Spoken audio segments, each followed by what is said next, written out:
Good afternoon, Kaliyata Recads. Hey guys, kamusta kayo? Welcome back to my YouTube channel. Nandito na naman nga po ako, si Gandara, ang Kaliyata Recads ninyo na maghahatid ng mga latest update and fresh happenings hinggil sa TVJ and Kaliyata Recads. But before that, happy Sunday sa ating lahat. Ayan, Sunday is a family day. Kamusta po kayo? I-google po natin ang oras na to sa ating pong pamilya. At the same time ay mag-abang na mga updates sa TVJ and Kaliyata Recads. And for today's video nga, ang atin pong tatalakayin ka-OJ ay patungkol po dito sa mukhang kinagiliwan at nagustuhan ng mga netizens ang pa-concert dito sa EAT ka-OG, So looking forward ang marami kay Atasha and the Singing Queens. Samantala, shoutout naman po muna tayo, Kaliyata Recads, sa atin pong mga solid na subscriber and mga newcomer po natin. So, narito po for today's video, shoutout Miss Teresita May Tulayba, magandang hapon sa'yo. Ganun din kay Sir James Channel, shoutout sa'yo. Kay Jennifer Orbiso, magandang hapon. Sir DJ Ray on the Mix, magandang hapon. And shout out sa Rogelio Paras. So mga dati po nating subscriber yan, si DJ Ray and si Rogelio Paras. Magandang hapon sa inyo. Salamat sa pagtutok. And dito naman sa mukhang bago lang sa ating YouTube channel, Miss Jennifer, James and Teresita. Welcome po dito sa aking YouTube channel. Maraming salamat sa effort ng pagkokomento and babuhay po kayo. And para po pala sa mga hindi pa nakaka-subscribe sa aking YouTube channel, maaari po ninyong pindutin ang subscribe button and notification bell para maging updated at una po kayo sa mga nilalabas nating mga balita. And speaking of balita ka-OG, narito nga at unahin po natin pag-usapan ang tungkol dito sa masyado lamang daw pong pampagulo ang mga TVJ vloggers ayon sa isa po nating komentor. So parehas naman daw pong pinapanood, bakit daw pinag-aaway pa? Ay naku, baka kayo lang po kasi yon yung parehas sa pinapanood, kasi kami TVJ lamang ang pinapanood, solid po ang suporta namin sa TVJ. So kung pampagulo po kami sa inyo, then sorry, na lang po, alis na lamang po. Bukas po ang pintuan namin at hindi naman po kayo welcome dahil ang sabi ko nga, para po ito sa mga legit lover Recads. Sabi po dito sa komento ni Laudi Nabong, kaya nag-aaway-away, paepal yung mga sinasabi. Maging masaya na lang tayo, parehas nating napapanood. Mga vlogger, pampagulo.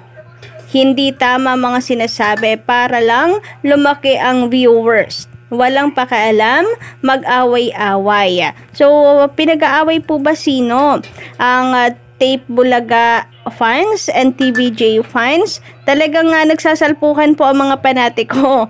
And then, napatungkol dito sa hindi tama, ang title po natin dito ay Maine Mendoza trending sa husay sa pagganap bilang Ellen.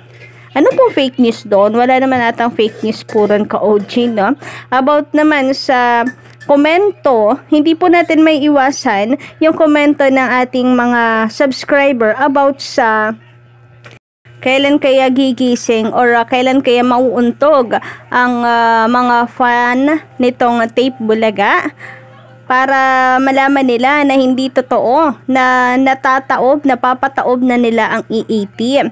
Kasi mga Kaliyata Recads, yun yung komento na binasa natin dito, na para mga comment ito nila Sir Romy Obispo and Manuel Ponce, na kung saan ay yun nga, nadaanan po natin yung update na kung saan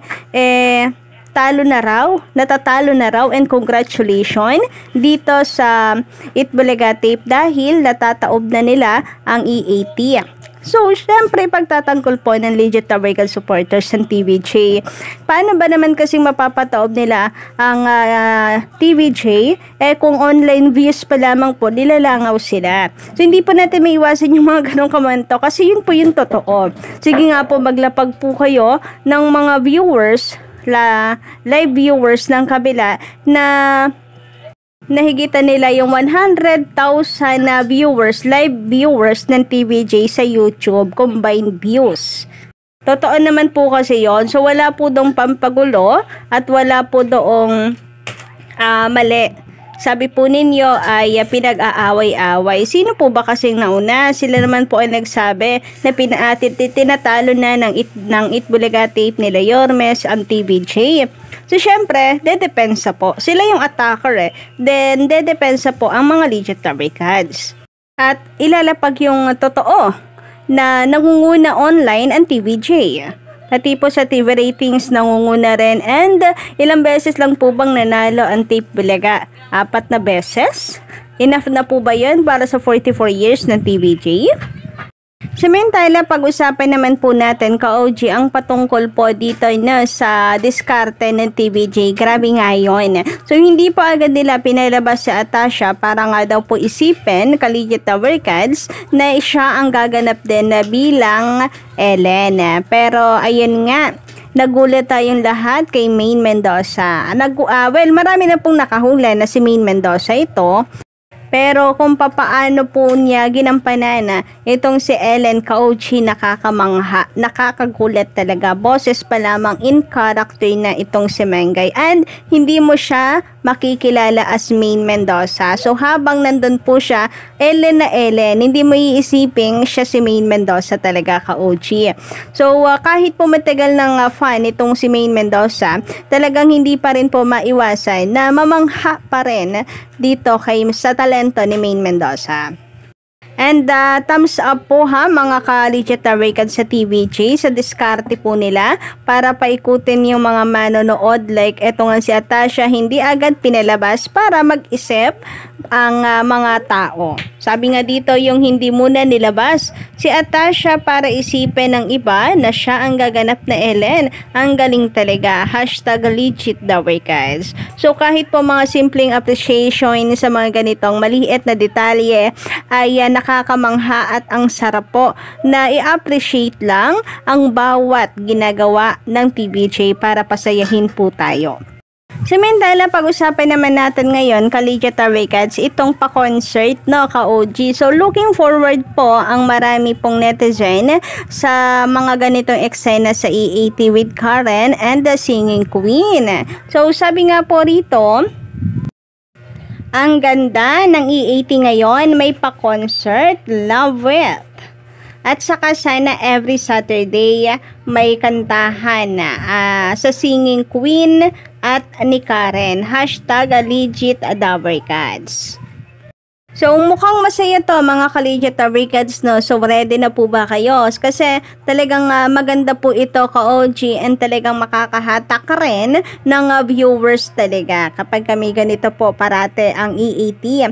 But anyway, malamang meron pa rin pong mga pasabog kasi yan sa mga susunod pong Sabado. So sana nga po hindi mawala itong mga pa-concert na yan, na mini concert sa EAT nila Karen and ng mga Singing Queens. Syempre looking forward din po tayo dito sa little sister ni Ellen and ni Atasha.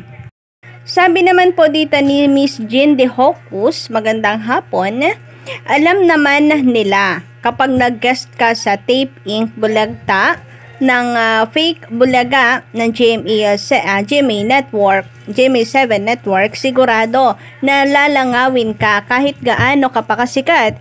Kasi kung karapatan at paggasgas lang ng pagmumukha, walang tatalo sa fake bulagta. Parang pagkain na panis kapag bumula, tiyak, tapo na yan ang Tape Inc. Bulagta. So, ito po marahil ay tungkol po sa guesting ni Ate V sa Tape kasi kapansin-pansin nga po na 500 lang po ang nanonood sa kanila sa Facebook. And sa YouTube man, tumaas man po, pero mga 2K lang, 1K, mga ka-OG. So, unlike po sa TVJ Online, talagang marami ka pong mahihikayat dahil bukod sa mataas ang ratings dito, ay mataas din ang live viewers. Sayang daw po ang kasikatan nitong si Ate V, hindi daw po naibigay ng Itbulaga tape yung shine na dapat deserve ni Ate V. Anyway, sabi naman po dito sa komento ni Sir Manuel Ponce, magandang hapon. Grabe, riot talaga, ang saya kahapon. Simulan mo doon sa mini concert ng SQ Girls or Singing Queen. So, Goodbye, Therapy at sa Gimme 5. Tama ako, si Maine ay si Ellen. Nagaling talaga ni Maine at si Paulo as Brad. Ang saya at katulad ng dati yung effort nila sa work nila para makarating sina Jose, Wally at Miles sa studio, sa malapit lang uli ginanap yung sugod bahay. Grabe, kay Maine pa lang, sabog at durog na ang kalaban. Grabe nga yun, Kalija Tawikals. Anyway, congratulations, and bukod po dyan ay maraming salamat sa TVJ, no? Sa paghahatid po nila ng tuwat saya sa atin, yung genuine nakagustuhan po nila na pasayahin po tayo. Maraming salamat. So tumaas man at bumaba po ang TV ratings ng TVJ, ang masasabi po natin maraming salamat dahil nakafocus lang po talaga sila at yung genuine po kasi yung talagang pagtulong at pagbibigay saya sa mga tao. So, yun lang po ay mga ka-OG ang ating update ngayong umaga. Don't forget to click the subscribe button and notification bell for more updates.